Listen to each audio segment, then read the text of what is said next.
Hello, everybody, and welcome to Honey Badger Radio.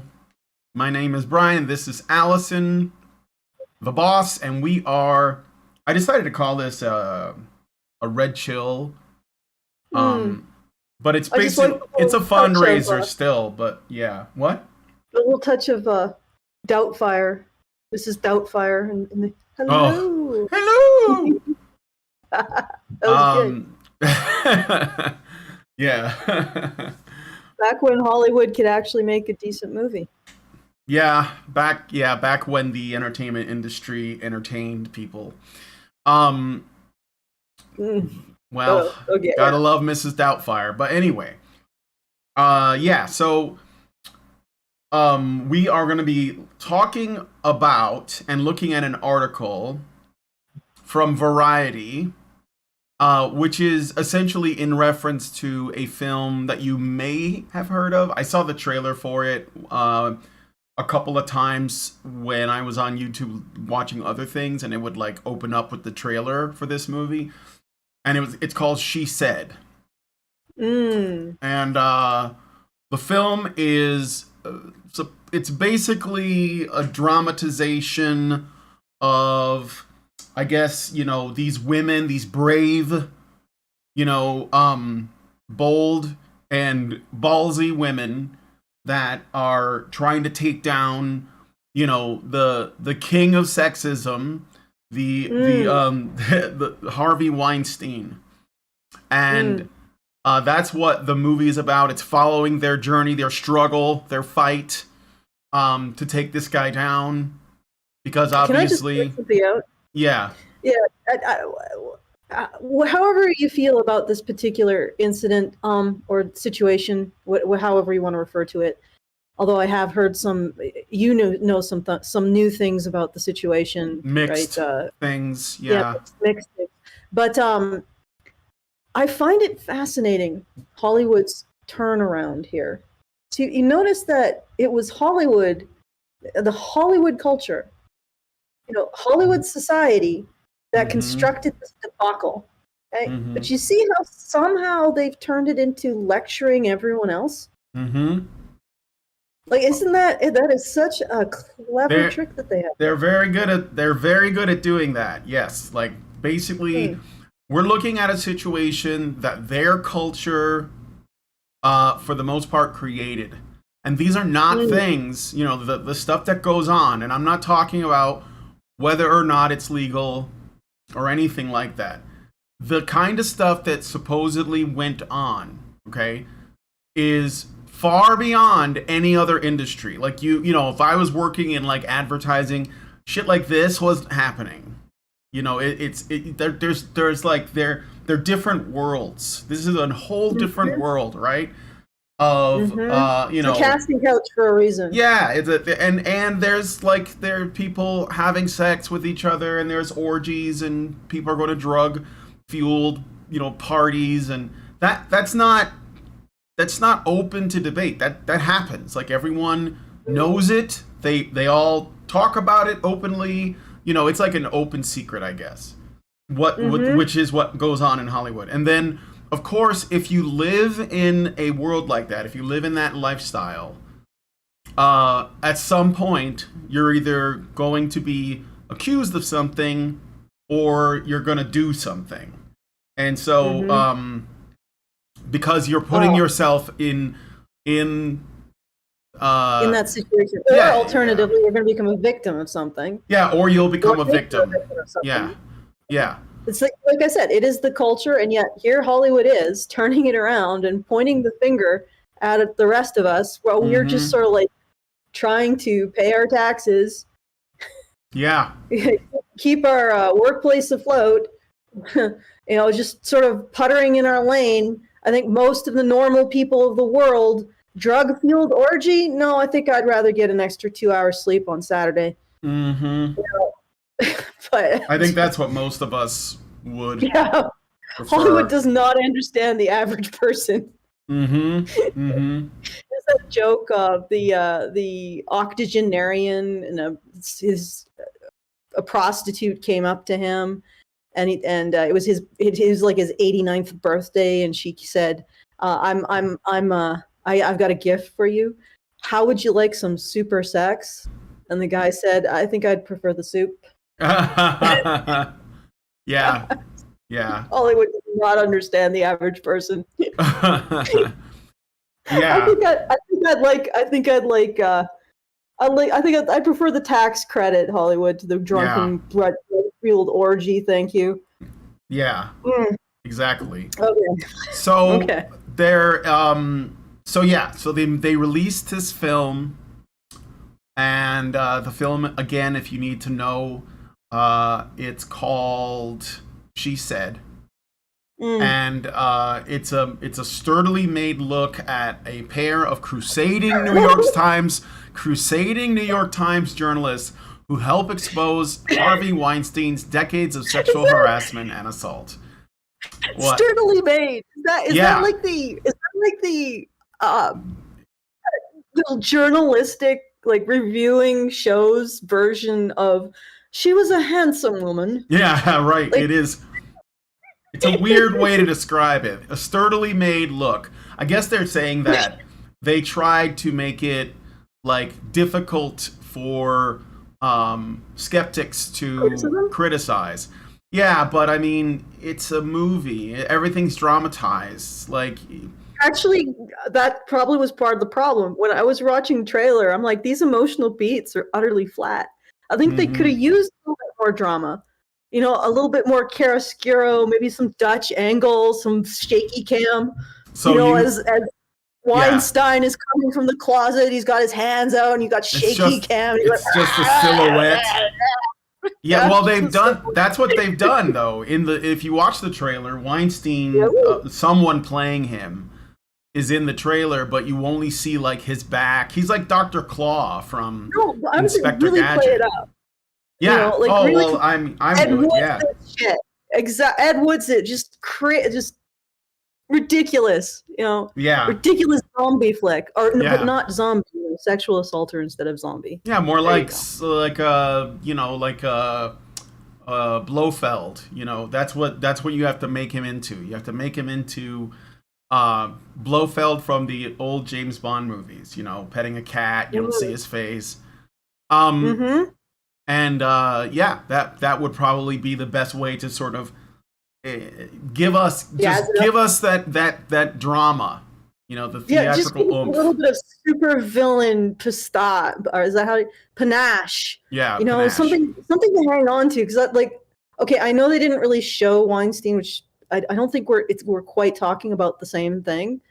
But you see his back in the trailer. I remember that. There was no even if they wanted to play it straight and they wanted to do a total like serious, this is dramatic, folks, this is real life, etc., it felt so bland. Like what I saw, it's like the emotional beat. Oh, I just tell them the truth, and I'm like, oh god, snore. Yeah. Well, anyway, be that as it may, okay? The movie was marketed, and there was a genuine attempt to sell it as like the Me Too, you know, statement of like the decade. Like it was supposed to be the big Me Too movement movie that was gonna bring women together, you know, to team up, find the strength in their sisters, you know, hold hands and march on the patriarchy, I guess. And it flopped. Nobody watched it. Oh my freaking god, did it flop? Yeah. It's like Weinstein without his it was bad. It was bad. So I'll give you the details. Wait, actually, I'm wrong. Didn't one of his accusers say that he actually has a vagina? Yeah, that's supposedly one of the witnesses that you know, he did a court appointment to claim that he had that his genitals were unusual. I don't think they said that he was intersex or anything. That wouldn't look good for the queer community. I think they'd have to like Well, make a statement. But I think you that know what? it's I'm hard to really know freaking whether tired. it's really hard to know that whether or not any of Yeah, that's true. So, yeah, it seems a little far fetched, but I'm really freaking tired of this like genetic guilt. Like, hmm stop it. I don't think the queer community should have to say, "Oh yeah, this queer person did something stupid." Well, odds are somebody will eventually do that. Like no yeah. community needs to do that because that's not what makes people go bonkers. What makes people go bonkers is brain chemical problems and being abused. hmm Like it's not. And I mean, some usually what happens is people will give ad hoc rationalizations or just tie it to a group for political reasons, which is just infuriating. Yeah, sure. Of course. Of Oh, course. Um, okay. all right. That's So the film, in its opening weekend, made $2.2 million, that is terrible, guys. which I checked is how much yeah, is. it's fucking awful. Yeah. Even okay, so dramas, they don't cost as much as like summer blockbusters because obviously they don't have big fat CGI budget and all that, but they are still expected to do more than this. And also, this wasn't just a drama. This was an Oscar bait drama. This movie came Oh, out in the late fall, which is usually when the movies that are trying to like win an Oscar, that's usually when they come out. That's where your Oscar bait movies um essentially are typically released. And so this movie, she said, made 2.2 million from 2022 theaters. That ranks as one of the worst results for a major studio release in history. mm, Part of the problem, yes. yeah. I, is there a worst result? Like, I would be surprised. Major studio Um, release, yeah, well, I mean, they said one of the worst results for a major studio release. which Maybe, is sort of me, like this yeah, mealy mouthed. yeah. It could be because they didn't look at all of the, like to see where exactly it How bad ranks. this is Yeah. okay. Let me give you some figures here. This cost 32 million to produce. No idea why, but cost Actors. 32 million to produce. I imagine it's because of administrative bloat. Like 64 script writers. As I was actually Mm. talking to the patrons last night, and we decided it's like the scripts today are basically like human centipede. Like how you in the human centipede you would be Sure. swallowing. Yeah, and the scripts today are basically the end product of the scriptwriter centipede. Mm-hmm. Each one swallowing the other shit and just down the line. Mm-hmm. So probably 64 of those sewn together, and each costing like I don't know $500,000, or something. Because where did the budget go? There are no big stars. Everything is terrible in it and poorly acted. So where did it go? And here's the kicker: that's just production costs. Yeah. As a general rule of thumb, yeah, the cost of promoting a film will essentially be the production cost again. So Mm-hmm. 32 million to produce this turd, and then another 32 million most likely to promote it, which you To were market referring it. to to market it and promote it. You're referring to all of those trailers you saw? Yeah, I Yeah. saw a couple trailers. And Yeah. They promoted this thing. They likely promoted the mm-hmm. crap out of it. So this probably all told cost $64 million and Mm-hmm. got two in the opening week. And I've been looking at the numbers.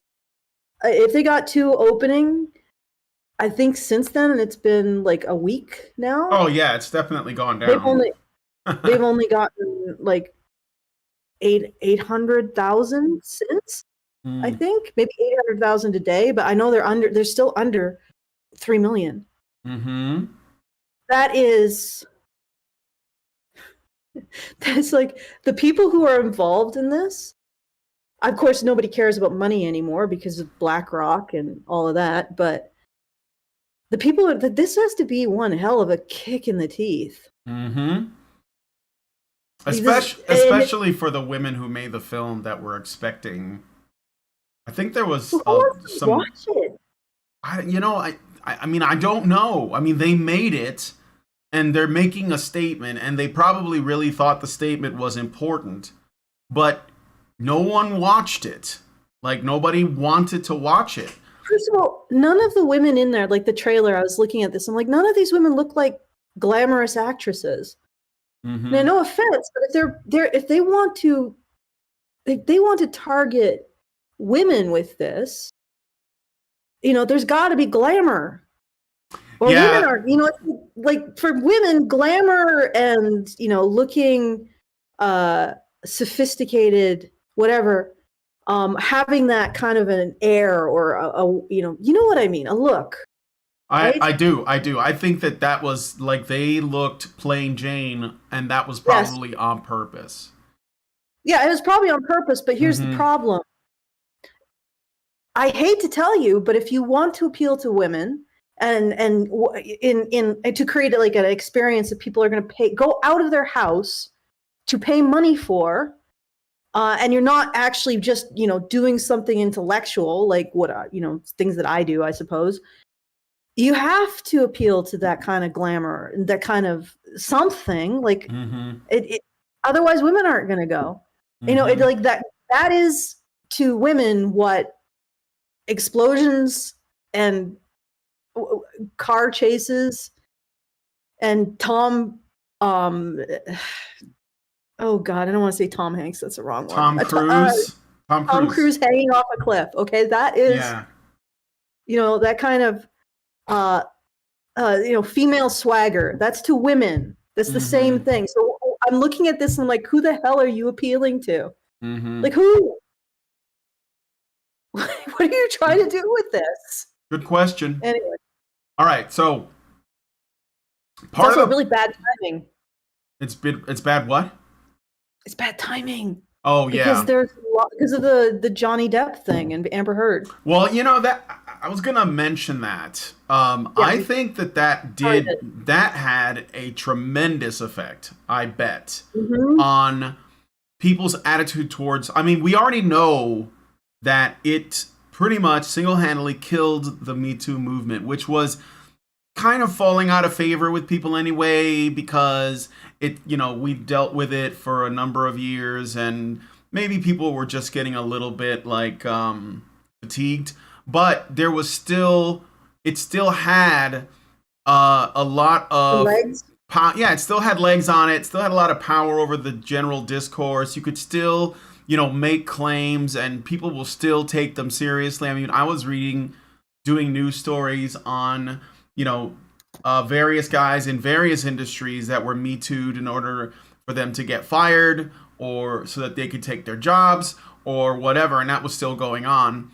But after this Johnny Depp Amber Heard thing happened, and the truth all came out, and people really started paying attention, I think that it really killed the Me Too movement, and it did so thoroughly that like it did so thoroughly that people don't have any interest in it. And I think that yes, the timing of the release of this movie is really bad, but I think that it's good for us because it might mean that even women's attitude towards the Me Too movement might be changing. And I think that seeing the Johnny Depp thing was the wake up call. I mean, I don't that's what I was thinking. I'm not again we're ultimately I'm talking about individuals changing their mind, but I think that is can be really big. And the fact that this movie didn't even break $2.5 million. Oh man, which is really sad. I think that says a lot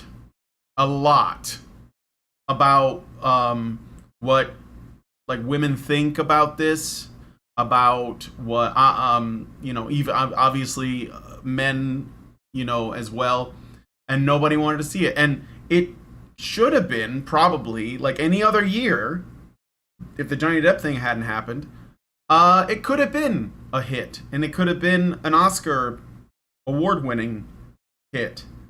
because all they would have to do is basically not talk about uh, the lies inherent in how they are framing the narrative. You don't have to bring up Johnny Depp thing. If it happened before Depp or if the Depp thing had not happened, um, they could just claim that this is what women experience every day, and plenty of women will probably go along with it because women believe that their fears are like reality, and yeah, the narrative would just continue and probably get worse. But I think that the Johnny Depp thing really made a huge difference on that.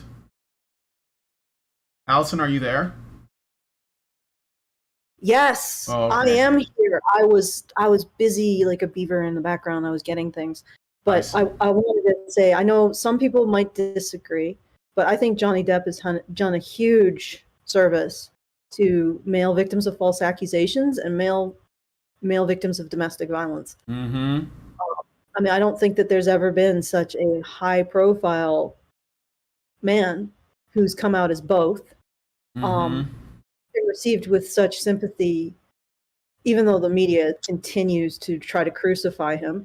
Yeah, well, they gotta try and restore the narrative. Oh That yeah, that's that's all they all it can. is. That's all they can do. It's just cope and damage control. Yeah, but what I was beavering in the background was I got the promotional materials because there is also Tar, which came out this year, which has done a bit better than She Said. I don't know the budget on Tar, but it was Kate Blanchett starred in it, so it must have had a reasonable budget. Um, and I'm like looking, if you take a look in your DMs, I'm looking at the promotional materials for both of these films. Now, Tar has done at least twice what She Said has done, although Tar opened a year or a month earlier.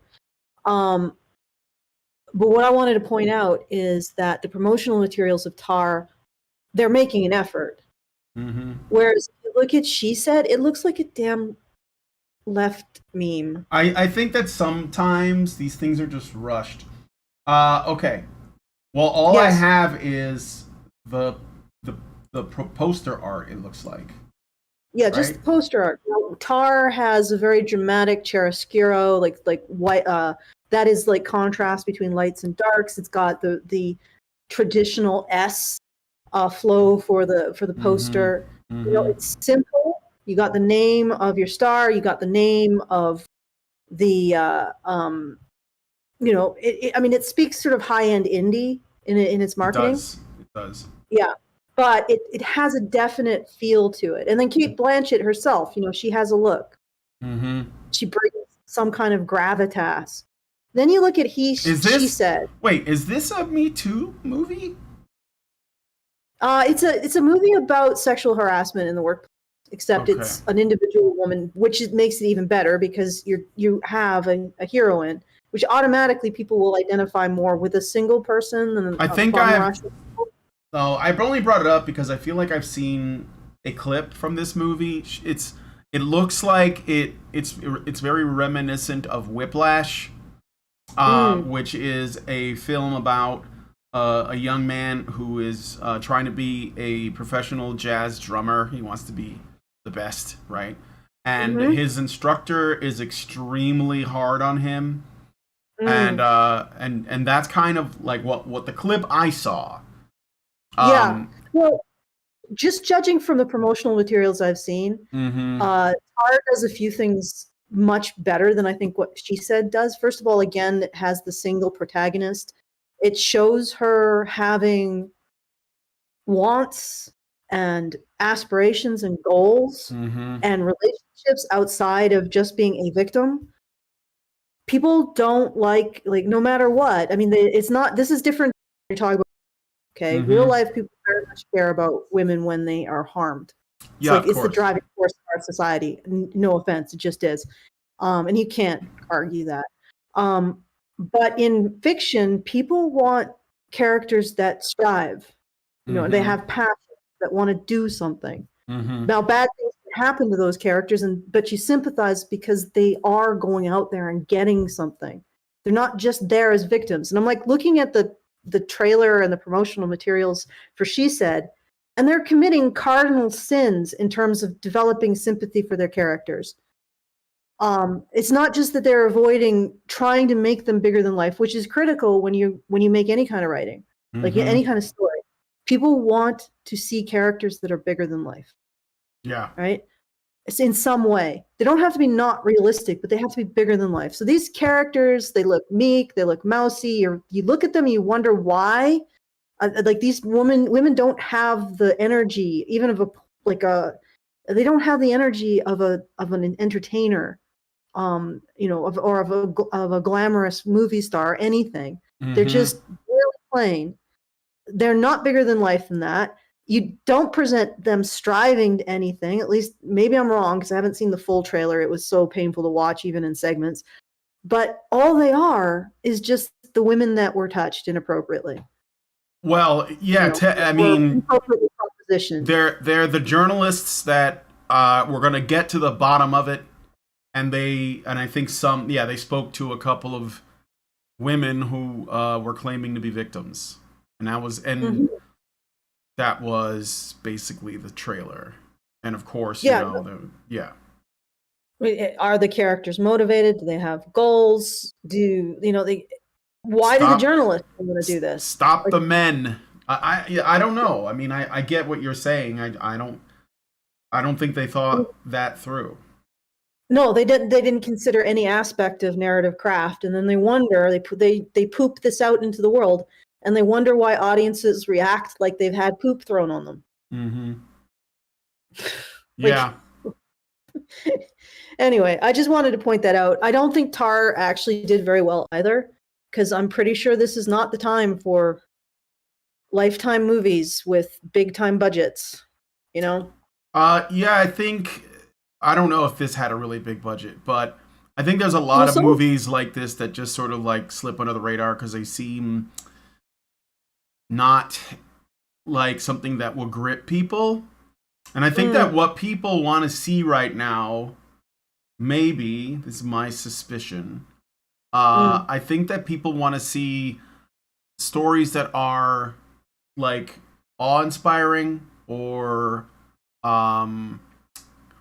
I think they want to see stuff like that. They want to see stuff that's uplifting. They want to see something that is generally positive. Like I watched a movie yesterday with Lindsay on Thanksgiving, and it's called 13 Lives, and it's about this real thing that happened in Thailand. Let me just look it up so I don't get it wrong, because it was a really great movie. I should probably tell people that we are doing our fundraiser. Yeah, go ahead while I look this up. Yeah, and I do have a few thank yous because people sent some stuff in after I opened up and during the show. But once again, I would like to remind you guys that this is the end of the month, and as everybody knows, the end of the month means that we got to pay our monthly bills. So please, if you enjoyed this content, please go to feedthebadger.com/support and put a few shekels in the hat for Brian and Hannah and the show in general. And it does help me as well because it all goes into the same pot. So once again, that's feedthebadger.com/support. I would really appreciate it. I'm actually amazed every month you guys open up your wallets and you're like, yep, you guys should be supported, which is really amazing to see. I don't want to stop yet because I think we are basically the only voice like this. We've kept the lights on for almost 10 years now. And I think we're winning. And I think we're winning. Yeah. Yes. Yeah. Absolutely. Yeah. So our rhetoric, it gets out into the ether and other people pick it up. And I'm almost certain that a lot of it comes from right here. It either comes from something that you've said or something that I've said or something that Karen has said.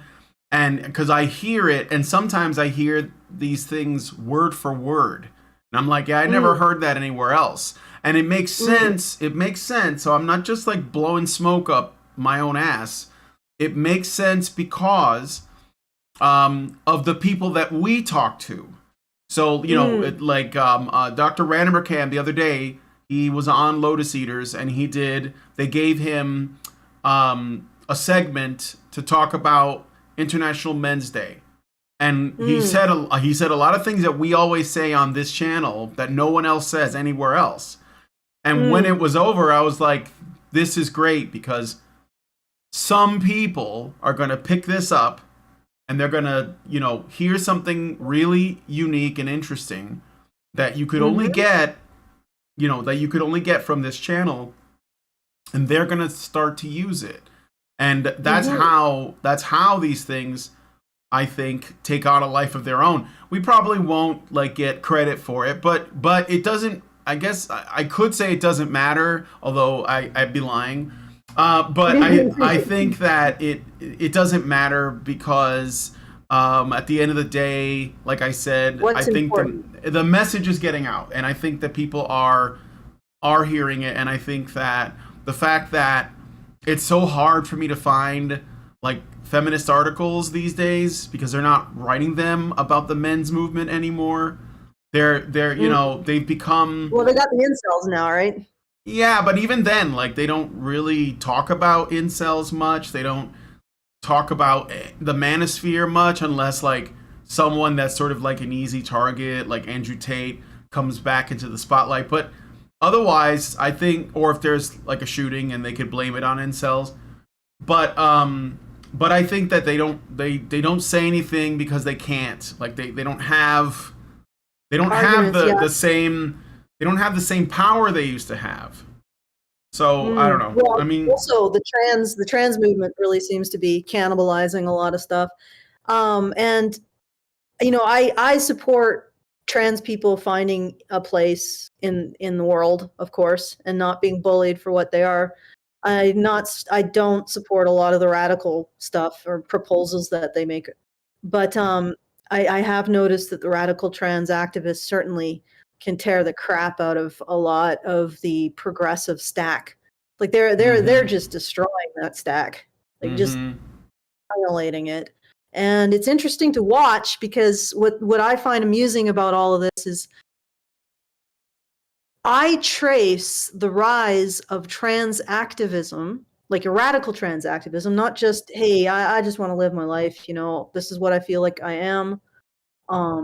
And I've known trans women like that. They just want to get on with things, pay their taxes and get that extra 2 hours of sleep on Saturdays. But the rise of the radical trans movement, I think, has come as a reaction to the rise of this incredibly radical notion of how gender is structured that preceded it, which is that women are not necessarily defined by being an adult female. Men are not defined by being adult males. Women are defined by being victims, and men are defined by being to blame for their victimhood. The whole patriarchy theory and male privilege and toxic masculinity. So that's the primary definition of men and women. But when you define women as victims, so victimhood is womanhood, womanhood is victimhood, well, anybody who has a claim to being a victim can be a woman. Right. Yeah, and then when you turn around and say, well, women are victims of these trans women who are claiming to be women, you're just adding more fuel to the fire, because the way to stop this is to stop these narratives of blame directed towards men, to realize that men are also victims of a lot of these social problems, to decouple the identity of woman from the identity of victim. Okay, decouple it, and that will probably solve all of this. I know, actually, I would say it would solve all of this completely. It would get rid of the progressive stack, because we would correctly recognize the intersection between certain forms of status and the expendability of men. Why do Black men face some of the worst criminal statistics? Well, because they've been treated as expendable by their communities. And you can go down the list with any particular issue or any ism. And when you bring in the situation for men, it totally defangs the progressive stack. And then we can start talking about real solutions. But of course, that requires accepting that women have responsibility to family, to society, to each other, to men. Okay? I know that for some reason that's like the hardest discussion for anyone to have. Women are responsible. They must be held responsible. They should take on responsibilities. I mean, I'm saying stuff that nobody is willing to say. Nobody, except here. You know, and I know that that means that we will necessarily grow because nobody wants to, like, nobody buys the truth until it's the very last thing to buy. But we have blamed men constantly for the past how many generations? And we've gotten, everything is getting worse. So maybe it's time to blame them, or not blame, but ask, what responsibility do women have for the situation? And guess what? Like, if we do that, are women going to suddenly be ejected into space? Like, are they going to disappear into, a puff of smoke? Like, what is so horrible about simply saying women are responsible and they also need to take responsibility? Like, why is that such a verboten statement? Please tell me in the comments below why nobody can say this, why we can't discuss this, why we can't conceive of it. And yeah, this is the one place where I've seen this discussion consistently carried over year after year without qualifications, like without falling back onto, oh yeah, women are victims of this, that, or the other. Really, ultimately, it's men to blame and women are victims. Because I've seen that with conservative commentators. I've seen that with certain counterculture commentators. They still lapse into that. And they lapse because it's uncomfortable to actually see that women are responsible, or women are responsible, and then women need to take responsibility. But okay, here's the thing. If you have no responsibilities in your life isn't worth living. It's worthless.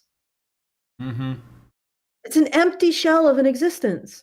Like, what is the point of being a woman if you have no responsibilities to take? Is your point to gather as much pre-trash as you humanly can before you croak and your relatives drag it to the garbage dump? Garbage dump? Like, the only things that we can say are really our own are how we've helped others, how we've stood strong for others, how we've loved others. Those are the only things we can really say that we've done and that we truly own in life, because they wouldn't without us. Garbage would, like that pleather miniskirt would exist whether or not you would bought it. Well, maybe it wouldn't because people wouldn't make it, but you know what I mean, Brian. Yeah.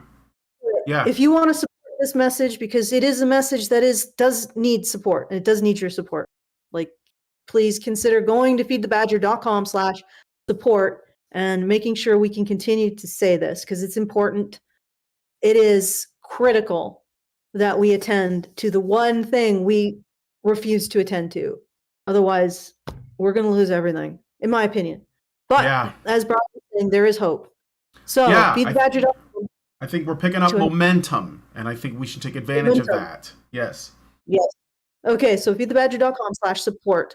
And I will do some arm twisting at the half hour. All right, well, I got a couple super chats. Senior Sticks gives us $2 and says, "I'm pretty sure ladies like explosions, as they say."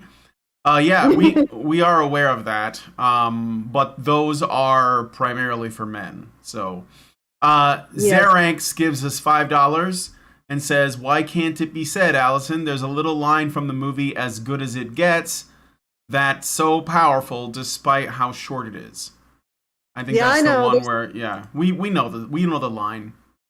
We all know the line, but it seems like it's totally verboten in mainstream company to talk about women's responsibilities. Because women are victims of society. They're not responsible for society. Right. That is the official line. So I guess, are there any super chows or anything? I don't see any super chows. I do have some thank yous. All right, go ahead. So go to feedthebadger.com/support, guys. Every bit helps. $5 is really appreciated. Meredith G gives us $100. Thank you, Meredith G. Thank you, Are you doing Meredith. it too? Yeah, I got it. You got Go a ahead. sound? Yeah. Well, Yeah. Man. okay. Go ahead. What's next? All right. Okay, Techna Jade gives us $500. Thank you, Techna Jade. What? Well, I don't know if know. I don't think I have like a sound effect that's good enough. I guess I'll play I think this. that sound effect is good enough. What? Whoa! Yeah. The racist, sexist, Gnarly. homophobic, Okay, and then xenophobic, Damon J Islamophobic, you name gives it. us, which is a really freaking cool name. In fact, his full name is even cooler. But Damon J gives us $10. Thank you, Damon. Thank you, Damon. China. Okay. Is it Damon? Actually, just yeah. No, yeah. Anyway, so that's all. And if you would like to join our very generous supporters, BeTheBadger.com/support. Please, someone go through and give us $5 so I don't have to do arm twisting at the half hour. But I will do it because even though it seems to be unpleasant for everyone, you guys do respond to it. So There you go. I can just imagine, like, oh God, not again. Shut her up. God. All right. So, anyways, guys, thank you for your donations.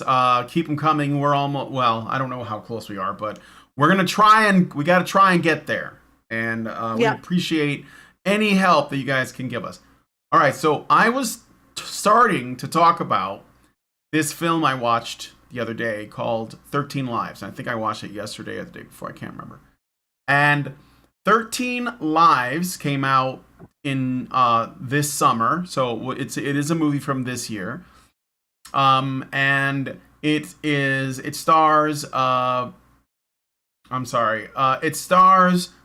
Mortensen, Colin Farrell, and a number of other like actors, and a big cast of Thai actors as well.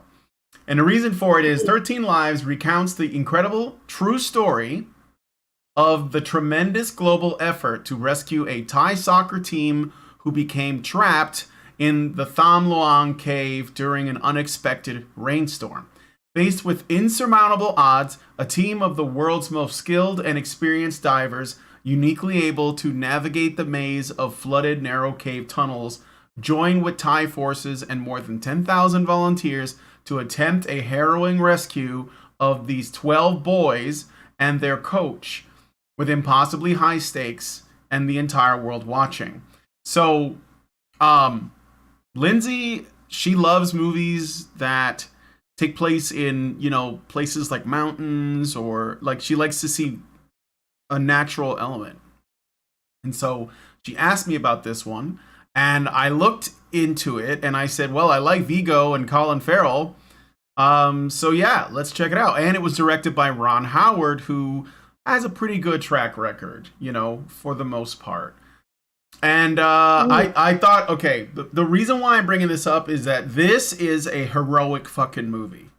Like, and these guys were real guys. Like, after the film was over, I had to look them up, and there's like interviews with them, and the actual divers that actually went down, and not just the divers, but like the children. The fact that they were trapped in this cave for like 13 days or something before like they even saw another human being, and then and they were they were obviously like hungry and cold and didn't know how to get out, but like those kids were extremely brave. The whole story is just really, it's like heartwarming, and of course all of these people, they're strangers. That's the other thing, right? They didn't know each other. They just had people coming in from other countries, from neighboring countries, to help out. Nobody knew anybody. In fact, in most of it, like they didn't even speak the same language, and yet they were all there to save these boys. And that was basically the central goal of the whole film. So that is probably like, I mean, it is a true story. but it doesn't sound like something Hollywood would have made. Like, not to me anyway. Yeah. So what your ultimate point is that I think people want stories like that. They want Yeah. escapism.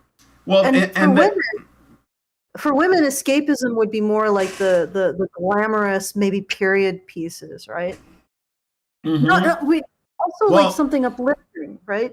Yeah, as long as it's authentic. I think the authenticity is what a lot of people want.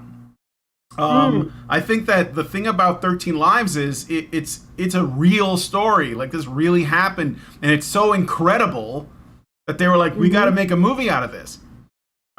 So in a way, like, and I think it did. I don't know how well it did, so I'm sorry I didn't look that up. But I think that it really was like a big deal, especially when it came out, because of what is it about? It's like the human spirit, right? The strength and the human spirit, and every character in there had some degree of that was tested.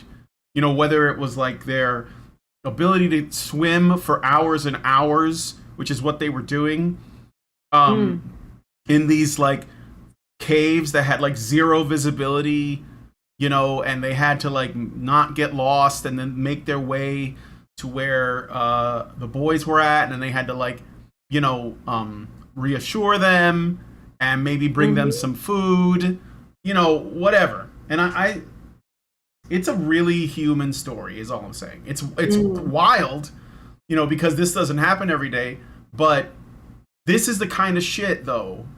And I think that men they're kind of like unfairly misrepresented in the well, I think that men get unfairly misrepresented on what kind of films they like, because people joke about action movies and stuff, and look, action movies are fun.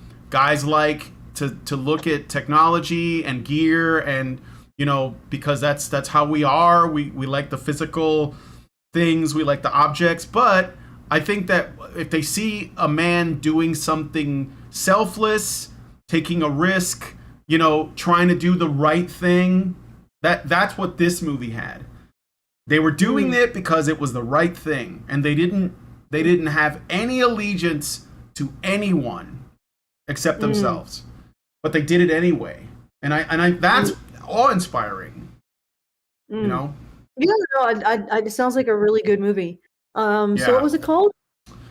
13 Lives, and you can watch it on Amazon Prime.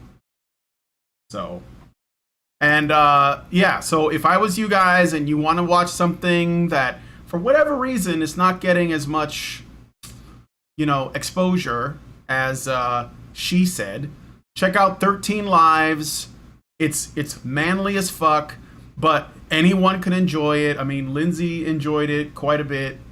There's definitely some emotional heartstrings being pulled in it, but it is very well done. And again, it's about the selfless acts of heroism by men who owe no one anything. There's nothing, right? They're just we're gonna get those boys out of there because it's the right thing to do, right? Yeah. And that's to me that's fantastic. You don't see that every day, so very awe-inspiring. Anyway, so I thought I would share that because that's sort of like the opposite in terms of its central feel, or it's got stakes, right? Oh yeah, because there's 13 boys, and that's the other thing that honestly this movie does not have, which is stakes. They try to make stakes by saying, "Oh, you can stop other women from," but it doesn't. Yeah, it doesn't really have, like, this is the one thing I figured out that Top Gun Maverick maybe did better than the original. It had higher stakes, or at least sort of the sensation of higher stakes. This movie doesn't feel like it has any stakes. Mm-hmm. And also, I don't get the sense, and I know from the background that this was a gigantic payday for the media. Like Me Too was a gigantic, massive payday for the charities involved in this kind of stuff and the Mm-hmm. media. That's Mm-hmm. why they are absolutely like they refuse to budge an inch on the issue of Johnny Depp Mm-hmm. because that like literally Me Too. It was like it opened up a dam, like it blew like the Hoover Dam, and all kinds of money came flooding out to these people.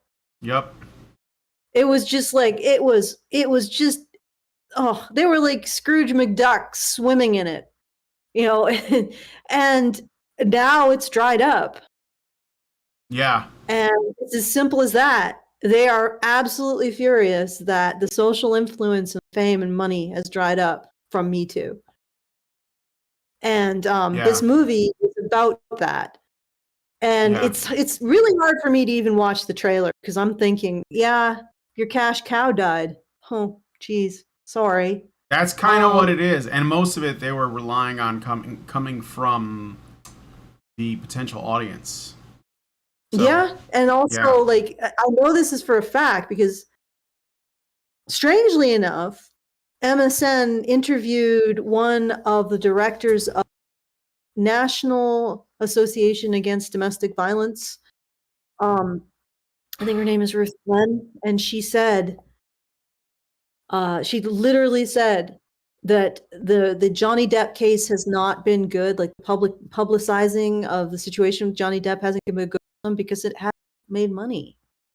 Yeah. Whereas What? Weinstein cases, all of those, they made lots of money off of those. Mm-hmm. She openly said it. I believe it. Yeah, it's like it's so profoundly venal. This entire thing. Yeah.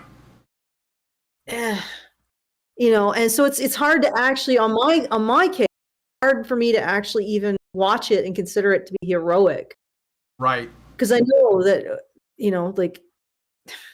And then another commentator pointed out, so Hollywood culture created and now Hollywood profit off of it again. Yeah.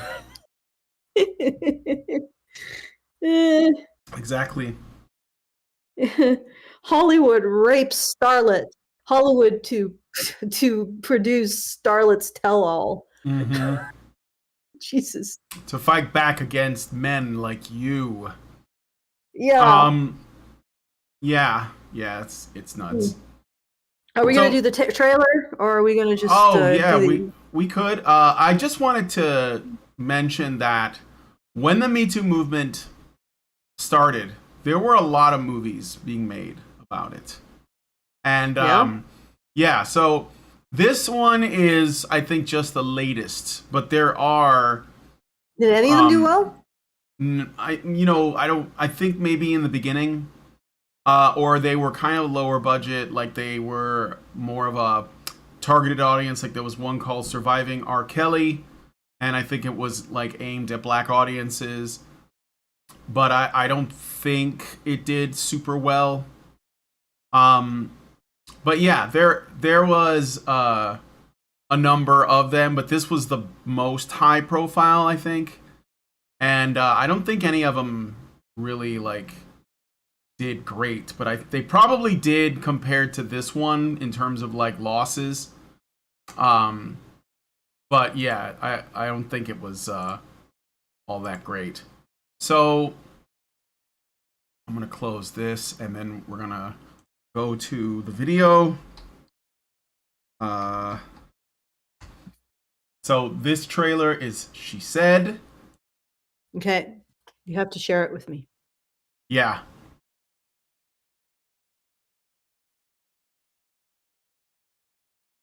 Okay. Some sharing the video music. No, it's okay. I got it. Okay, Come on, right. leave me alone with the FIFA shit. I don't want to watch that. All right. So now I'm going to share my screen. All right, and I am going to select the screen when it pops up. Oh, by the way, guys, please go to feedthebadger.com/support support, I see that we've stalled out a bit, so just take a moment and put in $5, and then I won't have to harass you in 2 minutes. I'll be like, why have you not done this?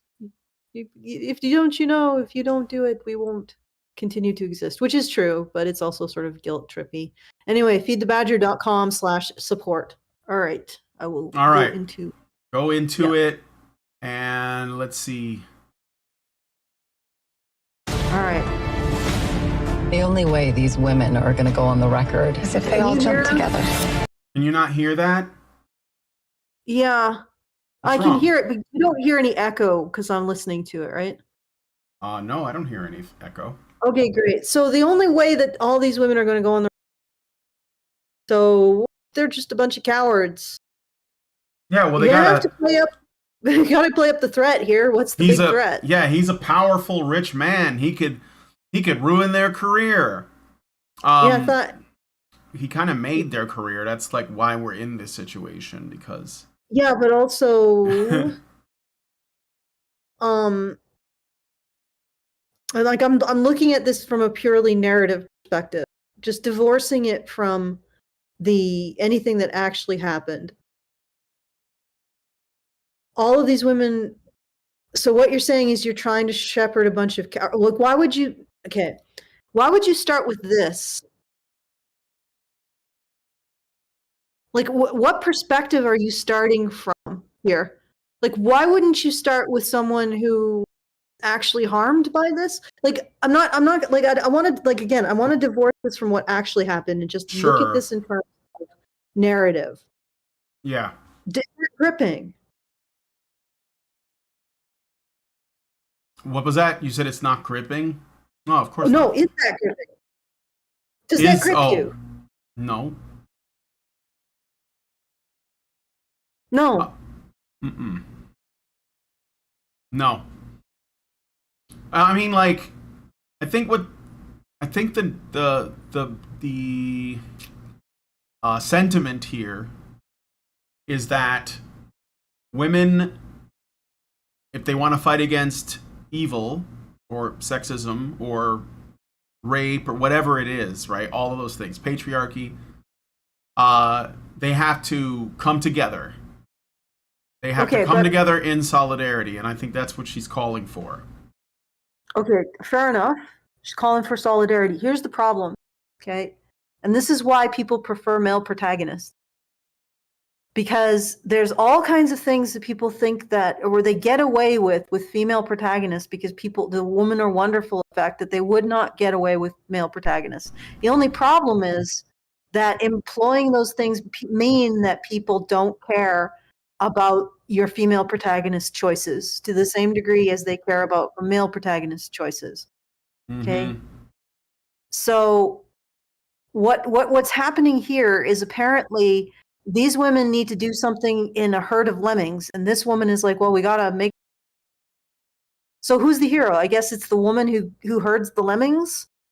Okay, but then that question becomes: is she not afraid of having her career ruined? Well, all right. She's not a woman that he has anything on. Yeah. Okay. So she's not. There's nothing at stake for her. Right. Except the story. Right. So the only thing that's at stake for her, there's no personal stakes here for her except, I guess, blowing the lid off of this story. Okay. But the other problem is, why should I feel sympathy for a bunch of cowards who have to move in a group? Mm-hmm. Like, I go back to what I was saying about people want to watch shows about larger than life characters. Mm-hmm. If I wanted to watch a show about a bunch of women who are incapable of standing on their own, well, first of all, I don't. Mm-hmm. I don't.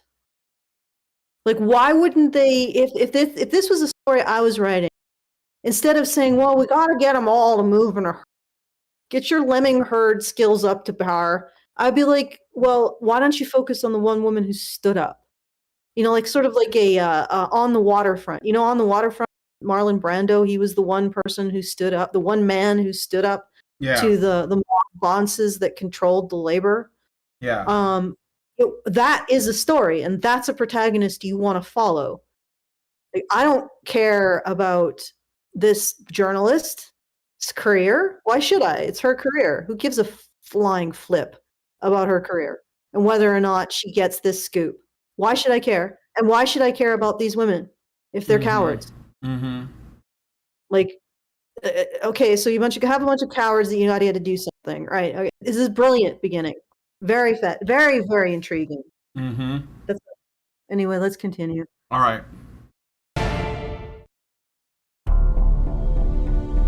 Why is sexual harassment so pervasive and so hard to address? What? Okay, is that Taylor Lorenz? What is this? Is this like an infomercial?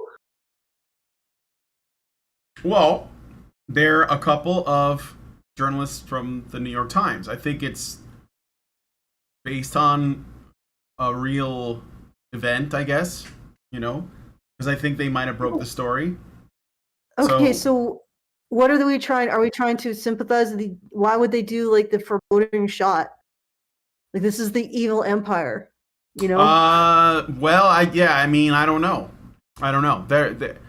I think they're trying to convince us that the New York Times is prestigious, not necessarily that it's scary, but maybe the music wasn't a good choice. So no.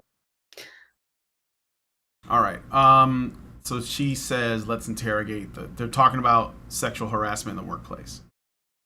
And so hard to address. Let's interrogate the whole system. Hi, my name is Jody Cantor. I'm an investigative reporter for the New York Times. What have you got? I was told that the wrongdoing in Hollywood is overwhelming. I don't want to be quoted. Period. Understood. In your previous stories, How did you persuade women to tell you what had happened to them?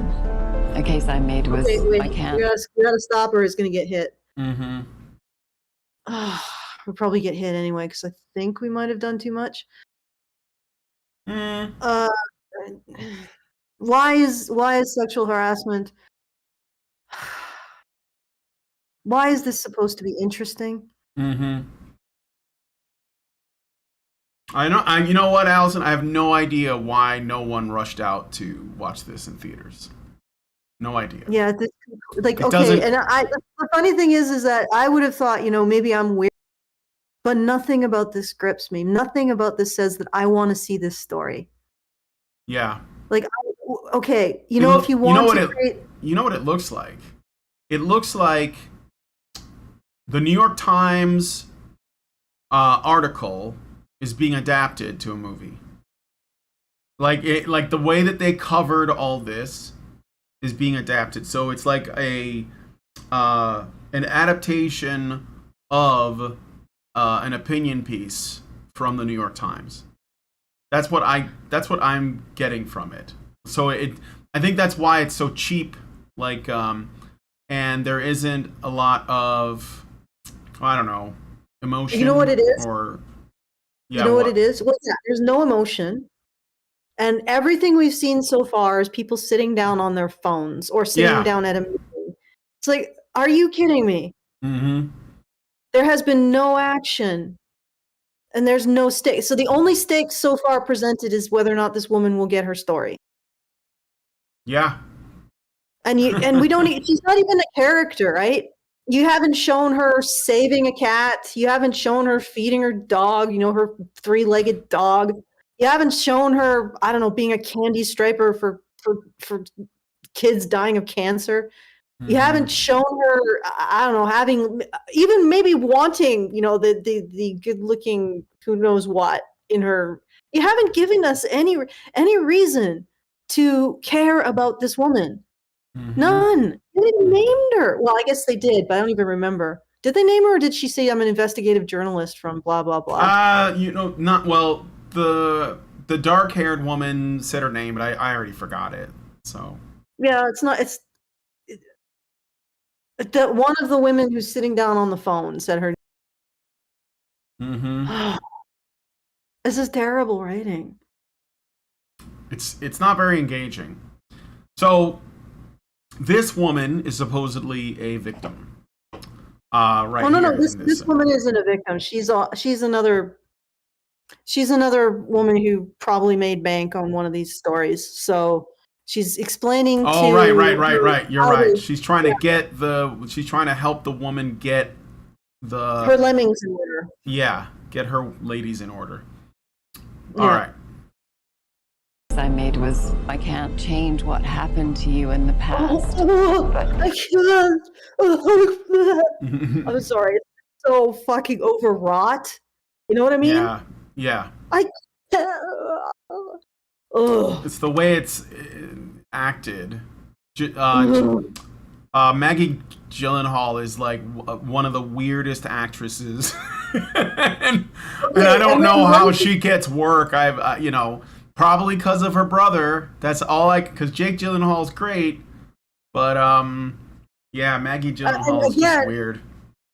Again, sitting down on the phone. Yep. It up. Yeah. This is just awful delivery. It's terrible. Mm-hmm. And why would she be sitting there crying about this other situation? Like, who the hell wants to watch a movie about a bunch of spineless, wet noodles, like flopping towards something? You know what I mean? Just like I can barely move. I have to. Oh, it's 5 feet, and then I have to sit down again and get my phone out. Are these women so fucking exhausted by their lives that they can't be dynamic? Can she not be in her garden? You know, when her fucking butler comes up and says it's the woman from the New York Times. I don't want to talk to her. Well, you have to because blah blah blah, and then just get some freaking conflict in here, so we care that these these individuals feel like people. I don't know. Meredith G corrected me. This woman is not Maggie Gyllenhaal. She is Carey Mulligan. I didn't know that, but she looks like Gyllenhaal here. But now that you mention that, I could see how it's not her. Gyllenhaal's face is a little bit more arrow-like. But together we may be able to help protect other people. The truth, basically. What is it exactly that we're looking at here?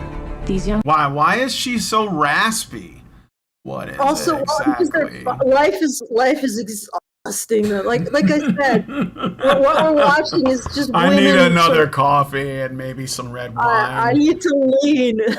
Like all these people have been doing is leaning or sitting. Like they're tired all the time. Tired of patriarchy. Exhausted. Tired of men. Oh, patriarchy is so horrible. It's just doing a number on my skin. Oh God. Oh my God. Okay.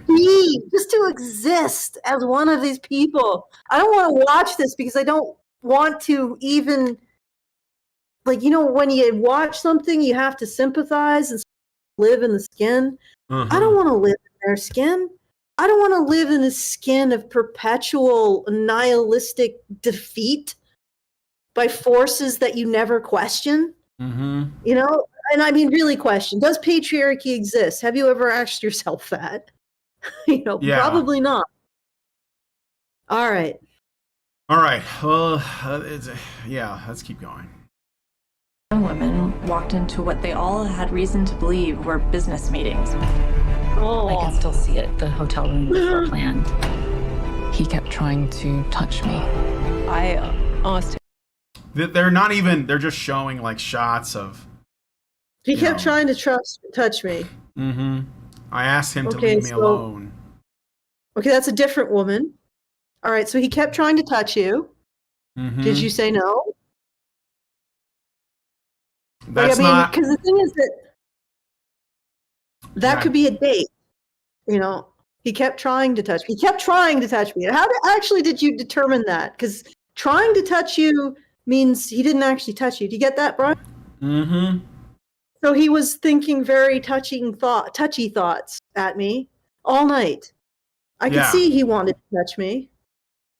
The guy's just sort of like, oh, I wonder. He's doing the hover hand, like he keeps. Yeah, no, or it's just like, I wonder how my stocks are doing. I can see in his eye, a desire to touch me. Yeah. He's going to try to touch me. Like, yeah, he's doing hover hands all night. That's okay. Really? Those are your stakes. You got hover handed on. I mean, yeah.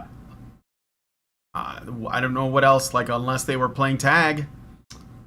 She tries to touch me the whole night. Oh God, that would be great. You have a cut scene and they're running through that hallway. I'm gonna get ya. I'm gonna get ya. Zaranx gives us $5 and says this trailer needs the lamentations of Karens, like the Phantom Menace had Duel of the Fates. All right, let's keep going. Should I actually do? I think maybe. Okay, guys, we haven't moved at all. So somebody go put $5 in the hat, and then I can thank you. So feedthebadger.com/support. Go do it. Just take a moment to do it, or I'm gonna hover hand you. I'm gonna think all of you who are listening. I'm gonna think really hard about touching you inappropriately. Well, now. Yeah. Hey now. If you all as a group come together, you can accuse me of virtual sexual harassment and hover handing. Okay, you asked him to leave you alone, all right? Okay, I asked him to leave me alone. Instead, they say he met them with threats and sexual demands. I was young. Wait, what? Hi. We're from Instead, he met when they would ask to be left alone. He would meet them with sexual threats. With threats and... No, wait, go back again. Go back again. All right. Like, So again, we're not talking about the actual events, right? Because this is a story. Stories have their own... You can respond to stories on their own merits. We're just talking about what they're presenting here. Divorced from... Because when you do this, when you create a story, even based on real events, you have to make a story. You have to make something that compels people. That's what we're talking about. Why this isn't compelling. Just go back and see what they said. Did they say that he threatened them? What did he threaten them with? Go back a little bit. Instead, they say he met them with threats and sexual demands. I was young, scared. Okay, so they asked him to leave them alone. And he met them with threats and sexual demands. Okay, what were the threats? Well, they're not gonna tell us. Okay. Not like at least not in the trailer, you know. That would be good for establishing some stakes here. Nope, right, they're just saying that that's what he's doing. Okay, so they visit this other woman. We're from the New York Times. I believe he used to work for Harvey Weinstein. Oh God, this cinematography is just inspired, Brian. People have tried to write this story before. He kills it every time. Harvey adamantly denies any allegation of assault. He played the white people. guy is He was a obviously master evil. The white guy's, he's a lawyer. Yeah. Well, the first man we've seen in the whole film, Brian. He is a white guy. He's probably Harvey's lawyer. That's why. Now, white men are apparently both the devil, but also the ultimate achievement, as I have found out from the defenders of Meghan Markle. So she's won. You see, she's won the ultimate white guy, which means that she's won at life as a woman. So white guys are the ultimate achievement, but also the devil. Yeah. All right. Okay. Okay. Let's continue. Will you give me just one chance to talk to you? Are you sure that this isn't just young women who want to sleep with a movie producer to try to get ahead? Is that not exactly what it... Based. No. Are you sure? I like how they present this guy. He's obviously supposed to be a douchebag. He's wearing a black suit with a black shirt and a black tie. And he's, got this kind of like, dismissive attitude towards her. And he's like, wearing his nice watch and shit. He's like, are you sure that these people just weren't sleeping with this dude so they can get ahead? And we're supposed to find that guy really appalling for even saying that.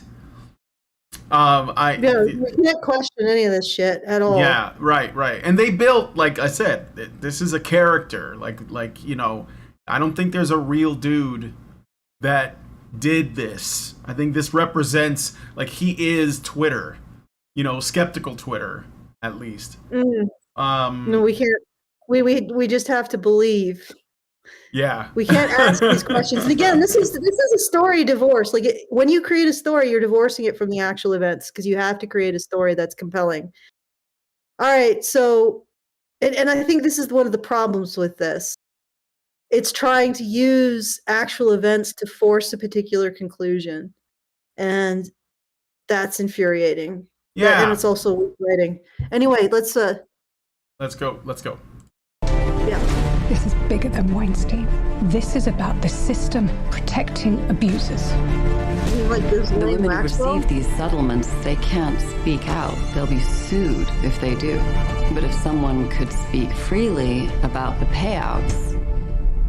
What payouts, John? Oh, God. All right, so there's absolutely no man in this freaking story that's decent human being. They're all just evil. Okay, fuck you. Like, you know what? I'm really surprised this made even 2 million. I'm surprised that this level of hatred towards men consistently turns any kind of money at all. And I'm really freaking tired of it. Yep. Stop it. You know, this is the kind of attitude that led to Johnny Depp being silenced for 6 years. Okay. All right. Let's finish this. It's almost done. It's all right. Yeah, we're almost at the end. Albert Nader Retro gives us $5 Canadian and says, he keeps trying to touch me. Has anybody seen some of these interviews heartthrob actors, I guess he means male actors, have done with women? It's ridiculous. Well, yeah, well, the culture was a bit different back then, so. No, I mean, what he's saying is that the women can't keep their hands off. Yeah, I know. Yeah, for sure. And those men are not expected to. They're expected to tolerate it because they're men. Yeah. But everything these women complain about. This is what is really galling. Everything these women complain about, men are expected to tolerate because they're men. Yeah. All right, let's keep going. All right, let's keep going. You have to imagine that every call you make is being recorded and you're being followed. Can you imagine how many Harveys there are out there? Was that guy black? Yeah, that guy was black. So he's one of the good ones. He is the good one. And he had to be black. But I like how he says that there are lots of Harveys out there, and then there's a shot of a woman, you know, like walking home, I guess, late at night, looking over her shoulder. And I'm like, this is the world you guys want for women, isn't it? That's like, like when you say that there's lots of Harveys out there, my first thought is the guy's like a multi-millionaire executive movie producer. I don't think that those guys are that common. No. So what you're not referring to that.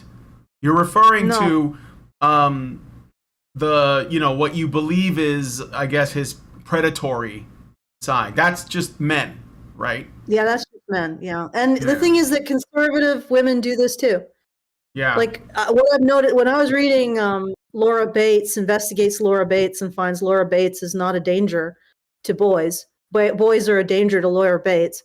That's a facetious title, by the way. She basically lays out the idea that, you know, boys are rapey because they identify as men. That's essentially the feminist way of framing it. Boys are rapey because they identify as men, right? Conservative women say, no. Boys are rapey because they're boys. That's what I have seen, and it's both disgusting. And it is pervasive, and it is 100% wrong. And it's disgusting because women who say this stuff, I'll point out, well, actually, statistically, you can't make that assertion. Rape is not a gendered crime. Okay? It's not significantly gendered. If it is significantly gendered, it's because there's so many in prison. But in terms of sheer percentages, female inmates are more likely to rape other female inmates. Female guards are more likely to rape male prisoners, or both underage and adult. Okay, so this is not something that men do exclusively or is significantly gendered if you look at it honestly. And yet they'll never look at the statistics that call this attitude towards men into account. Like they'll never look at them. They'll never consider them because it's more precious to them to psychologically torture the men and boys in their lives than it is to question this. Mm-hmm. And that is disgusting. Okay, yeah. I'm getting pissed.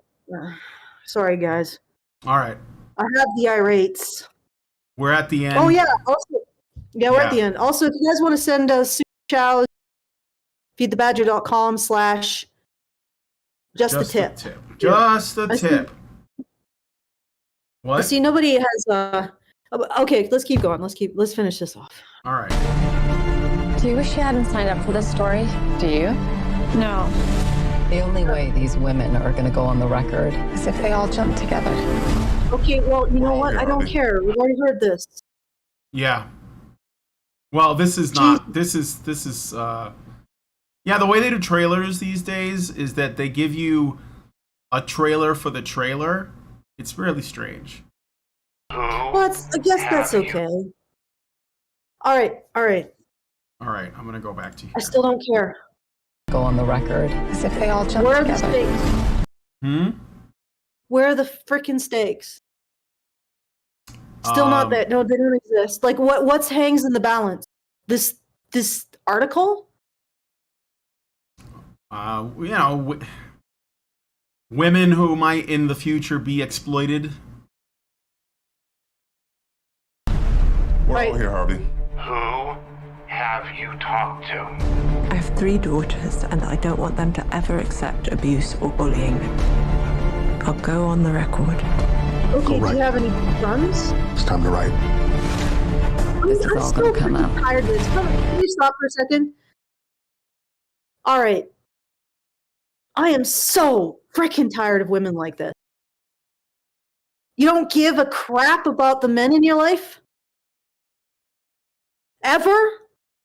I mean, I'm at the point where I'm so tired. Like, how do you consider yourself a moral person who care about men and boys? And are we only ever supposed to?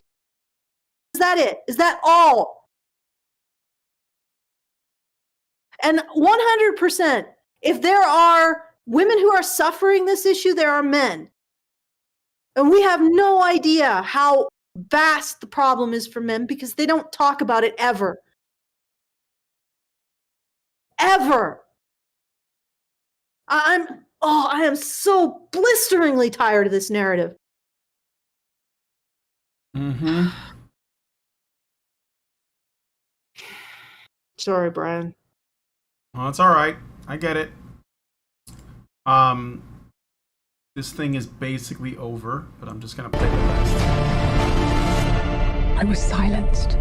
I want my voice back. Ew. And there was a book, but the movie didn't do as well. Best-selling is really easy. It's a low bar. It's a very loose term now. Yeah, it's a very loose term because you can just subdivide the book into different categories into number one. Mm-hmm. Best-selling book that starts with the letter S in the category of sexual assault. I was like, yeah, that doesn't mean a damn thing. But the box office, you can't hide that. No. The only thing that heartens me about this is that obviously people are not interested in this crap anymore. Mm-hmm. Mm-hmm. And, it could be because they're just bored of this kind of narrative because there are tons of movies like this that come out all the time. Actually, most of them probably just, they're like on TV or whatever, you know. When you understand that this is based on a lie, it's based on a distortion about male sexuality, like the literal obsession with this becomes just repulsive. Mm-hmm. How many men have been silenced? I mean, actually, if you listen to some of the recordings, Amber, Johnny Depp, she pressured him into sex. She touched him when he didn't want to be touched. You know, she sexually assaulted him. This is something that nobody's talking about at all. Yeah. So a woman sexually like a woman in Hollywood sexually assaulted her husband. And for 6 years, he became a pariah because she decided to level a false accusation against him. Mm-hmm. And we keep having these shitty videos about how women are so oppressed by the system. Really? Yeah. What do you want? Like, literally, what? The only thing that would satisfy these individuals. Oh, why? She said bombs. Why aren't Harvey Weinstein, convicted rapist, gloats over she said physical. Yeah, I was just looking at that. Can we take a look at that? Let's see. Harvey Weinstein, convicted. Isn't he in jail or something? I'm not really sure. I think that he's like working on an appeal or something. So Harvey Weinstein is currently on trial, so he's not in jail for sexual assault crimes. Currently on trial. Wait, but then why would they say he's convicted in the headline? Because it says, but the disgraced movie mogul who has already been convicted of rape and is currently serving a 23-year sentence couldn't help but react to She Said's opening weekend performance. I don't know. I mean, like I said, I didn't look too closely at this, and so I couldn't tell you. We go down in a statement. Weinstein spokesperson gloats. Oh, so it's Weinstein's spokesperson gloats over She Said's box office performance and hails Weinstein's talents as a film producer and distributor. The statement makes no mention of his ongoing criminal. The film, She Said. So Weinstein didn't actually gloat. It was his spokesperson. Mm-hmm. She said bombing, and no indication that she's saying this under his purview. Mm-hmm. Isn't a surprise. Movie watchers want to be entertained, especially now. Details of the investigation, story of Weinstein and the accusers have been told over and over again in these past few years, and it is clear that there was little worth paying to see it here. Harvey, the film producer and distributor, would have known that. Yeah. So, I mean, yeah, I don't know. Okay. There's that's a thing. It's not that much happened. here. Yeah. Yeah. Let's go back to why the awards people can't figure out. You mean the article that we were looking at in the beginning? Yeah, like why is Greta Gerwig was terrified of. I don't know what you're looking at. I'm looking at the heading there, and I'm sorry, my attention deficit disorder. So it's not She Said bombs. Why aren't awards season movies resonating with audiences? Because it was terrible. Well, like, yeah, and it wasn't. Go ahead.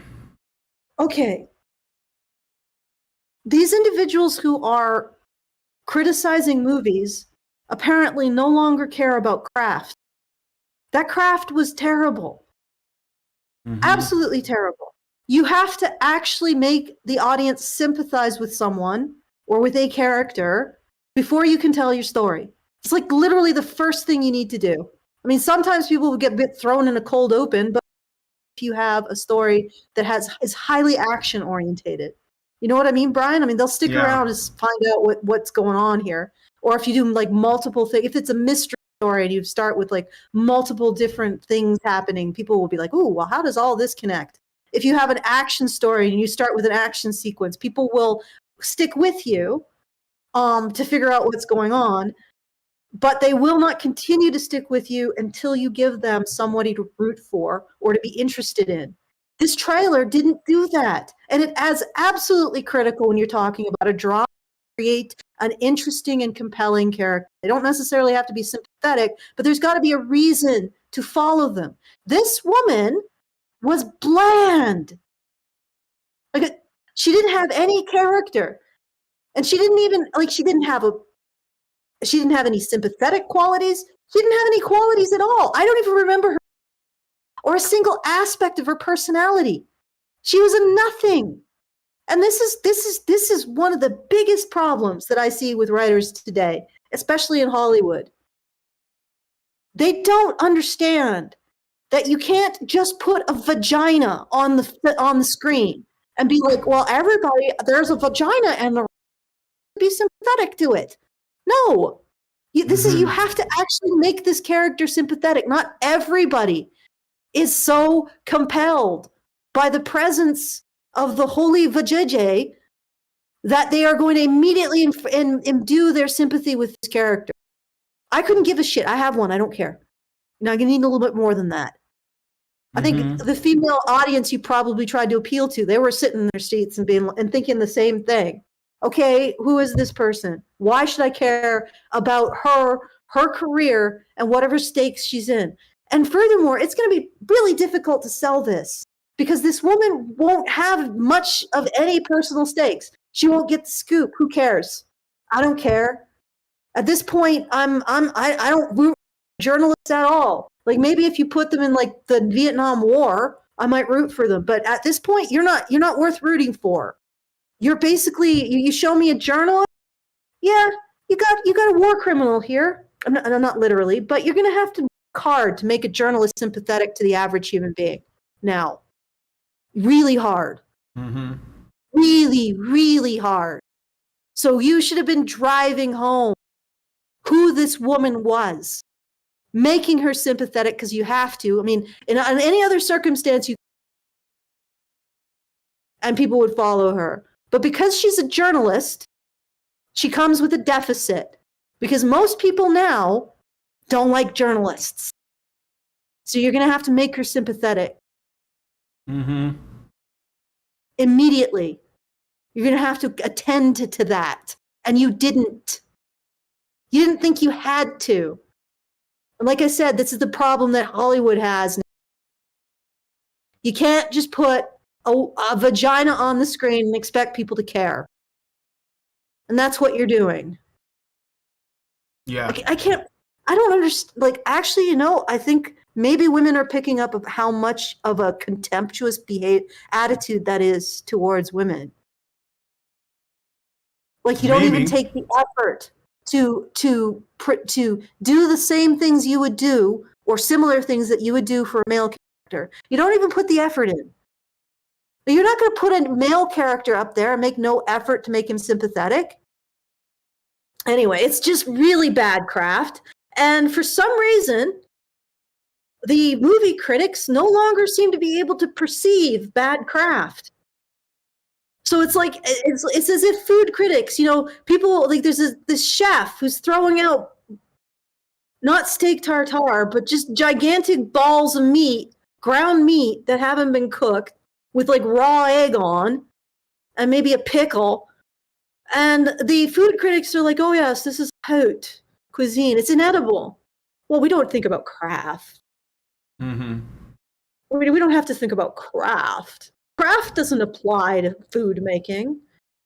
Like, yes, it does. Like, basic problems of craft. You're not even picking it up. You're not critics. What are you? Yeah. Yeah. All right. I'm done. All right. I got a super chat. I have a super chat from Albert Nader Retro. Gives us $2 Canadian, and he says, one more thing. North Country, enough said. All right. And I think, let me just look. North Country? What's North Country? It's a movie with, I think it's Charlize Theron, maybe, and there was supposedly some harassment on the set and stuff that she was doing, but this is like, I might be wrong on the details, But this is from a few years ago. Yeah. Oh, they harassed the female actresses felt that they had the right to harass the male actors on set. And of course, male actors had to suck it up because they're men, and that's what men do, but get no credit for. Yeah, and I'm sure that that's not the only example. No, it's not. So, yeah. I'm sure that if we turned a completely objective eye to Hollywood, the level of exploitation and sexual aggression towards men would be unspeakable. Mm-hmm. Like, I have no doubt that if I honestly, at this point, I would say that if we had a completely objective look at who are the biggest victims of sexual abuse, it would be men by far. Like, if God could just come down from heaven and solve that conundrum for us. So what's really going on? You don't want to know, says God. You do not want to know. Okay. Yeah. All right. Well, so when you see stuff like this, when you see all of these movies, you know that there are male victims who are completely in the dark and will never be heard for every one of these movies. Mm-hmm. And then they'll turn around and say that this reflects some kind of disempowerment. Yeah. Like, literally, one male victim managed to claw his way out of the dark. Johnny Depp, a millionaire, charismatic superstar. One man. That's how much it takes. Mm-hmm. It takes being a Weinstein to have this many female victims. It takes being a Johnny Depp to even be acknowledged as a male victim. Yeah. Think about that. And we are constantly beating the drumbeat of depression on this. I'm sorry. I'm sighing. All right. That's okay. I got another super chat from Albert Nader Retro, who gives us $5 Canadian, and says both male members of the cast and crew member have no real status to speak of, and director Nikki Caro was in on it. All right, thank you. So yeah, he's talking about exploitation on the set of this movie, and if you want, I think he made a video about it on his own channel, or at least one, so you guys can click on his name and check it out. All right. Anyway, I think that's it. Yeah, I don't think there's much more that we can plumb from the depths. No. We can throw back our heads and hearty laugh at how badly this bombed. Well, that is the takeaway, is that regardless of everything else, the movie did terribly. What did I say it was? $2 million? That is just, pathetic. 2.2 million. Woo! That is I've never heard of that for like a Hollywood release. 32 million, probably another 32 million, and 64 million most likely in total. Total box office haul, 2 million. Yep. For the opening week, so it's only going to get worse from there. They're probably not going to break 4 million. No, I'd be surprised. I don't think anyone's going on weekend 2. Like I said, I think people are looking for. They have like a hole in their soul. They're looking for something to fill it, and that means something positive, something inspiring, can I say something interesting. Yeah. Something that is uplifting, and that doesn't necessarily mean it's not hard. Like, I think uplifting gets an interesting rap because I think that there are stories that explore more shades of gray morally, but in the end, they actually have a strong moral message. Sure. Or like things like that. So that for me is uplifting. Like somebody triumphing over some flaw or aspect of themselves that's holding back. That's uplifting for me too. So you can have complex and intimate dramas that are about that. Like I'm watching BritBox now, which is I've been watching like The Aristocrat and like the British version, which was, human aristocrats, not like cat aristocrats. Sure.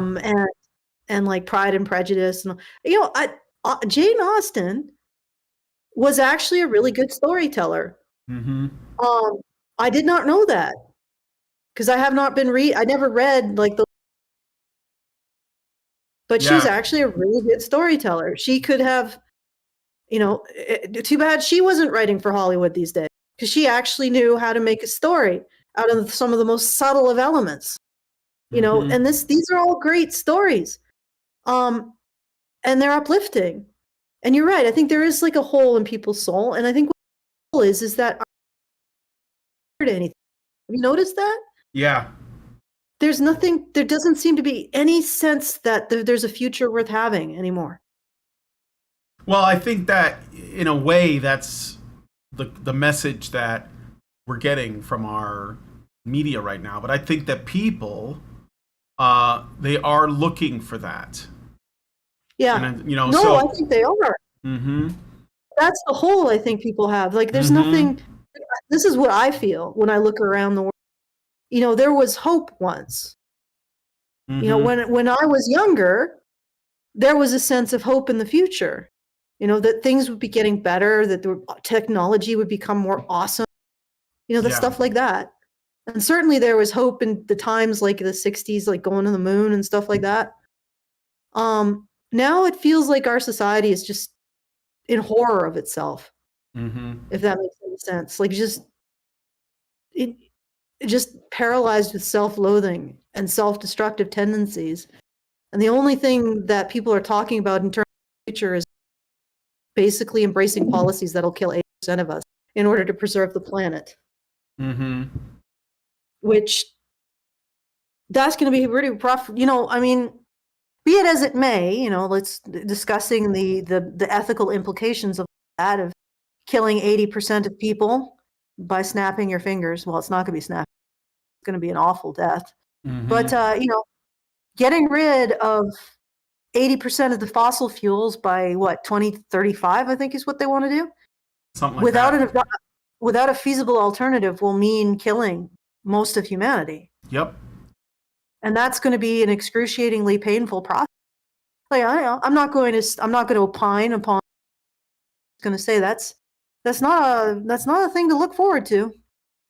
And this is what we get from the people in charge now. Yeah, we're going to have to kill about 80% of you. Not us. No. Carl Schwab will get some longevity treatment so he can wear his mankini on the beach forever. But you all are going to die. Okay, this is definitely a very inspirational. I take inspiration in what we do, though, Brian. Because I think if we do fix, or if we do manage to develop some kind of way of getting men and women working together again, there's nothing, because we're here. Because our male and female ancestors worked together to get us here. That's funny how that works. All right, and I'll do a little shill. So if you want to share in that inspiration, please go to feedthebadger.com/support, because I do think there is a future. I really don't think it lies in what's going on now. Nope. No, I have this little story that I've been sort of relating on. It's called The Ziggurat of Ur. And do you want me to tell you the story, Brian? Or is it too much of a digression? Whatever. Go ahead if you want. I'll take your passionate ambivalence. Right. Okay, so the king of Ur had a dream in which the great ziggurat of Ur was swallowed by an earthquake. And when he woke up, he asked his queen what the dream could mean. Could it mean that they have to leave the site of the ziggurat of Ur to prevent this ecological catastrophe? And his queen said, well, I guess we shall see. And so the king of Ur told his advisors about his dream.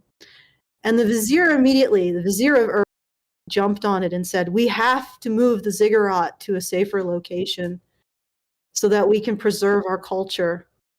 And then the prince, the heir apparent, jumped on the opposite argument. Well, if we move the ziggurat of Earth, we will destroy the economy. So we can't use this potential ecological disaster. We don't even justify destroying everybody's livelihoods. People will die in the process of moving this ziggurat. I mean, we can't afford it. And so they went back and forth, heated. The people in the commons started to take sides. And it became violent to the point where the king of Ur was worried or terrified that civil war was breaking out. And so he went back to his queen and he said, did my dream foretell the destruction of the ziggurat? Or did it foretell the civil war caused by the very dream, the very thing that caused it? The dream was the very thing that caused it. And she said, well, we shall see. And then the next day, she gathered up all of her ladies in waiting and said to them, I think the most desirable man in the kingdom is a man who can create a moving ziggurat.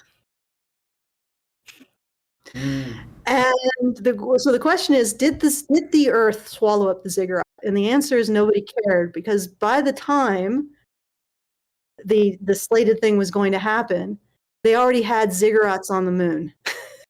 They didn't care, because they had overcome that problem simply by working together. Anyway, I'm going to work on that story, but I think it has potential. Anyway, probably should end it.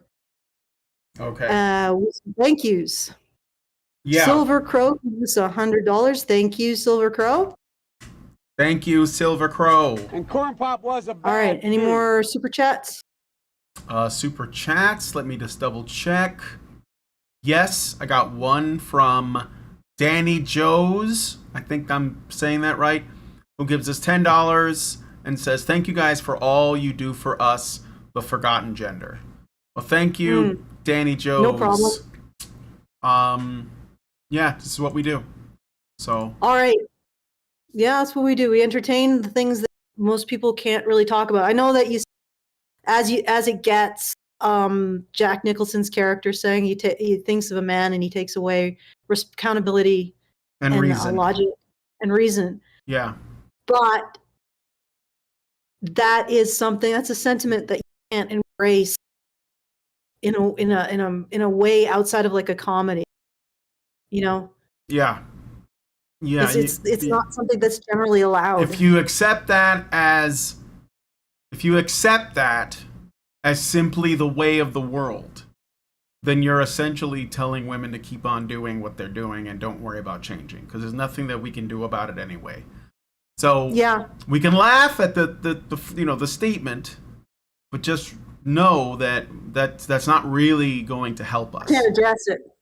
Yeah, it won't address the laugh problem. at it, but we can't address it. Yeah, we can't actually say, no, wait, maybe women do need to be held accountable and have reason. Mm-hmm. Otherwise, the more power we give women, that's what feminism is doing, ladies. Like, it's giving women more power over society, and I believe that women always had power over. Yeah. But now it's giving them power over society in every sphere, and then we don't hold them accountable and don't expect reason. It's probably going to end poorly. Mm-hmm. Yes. Yes. Well. All right. Shall we call it a day? Yeah, we can call it a day. So, should I do my bit? Because I think you've already shilled. So. Yes, I have shilled.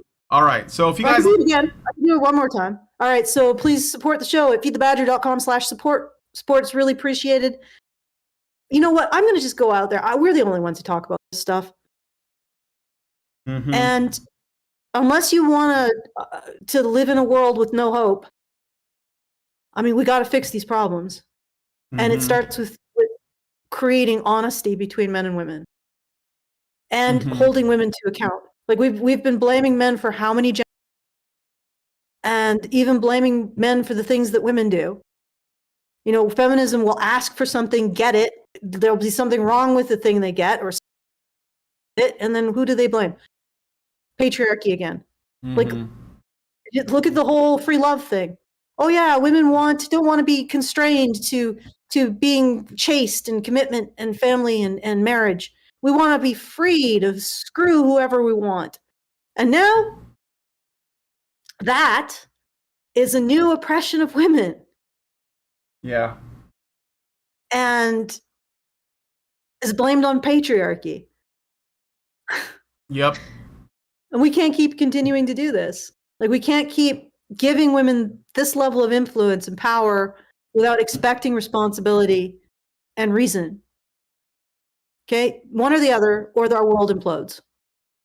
And I happen to think that women are capable of responsibility and reason.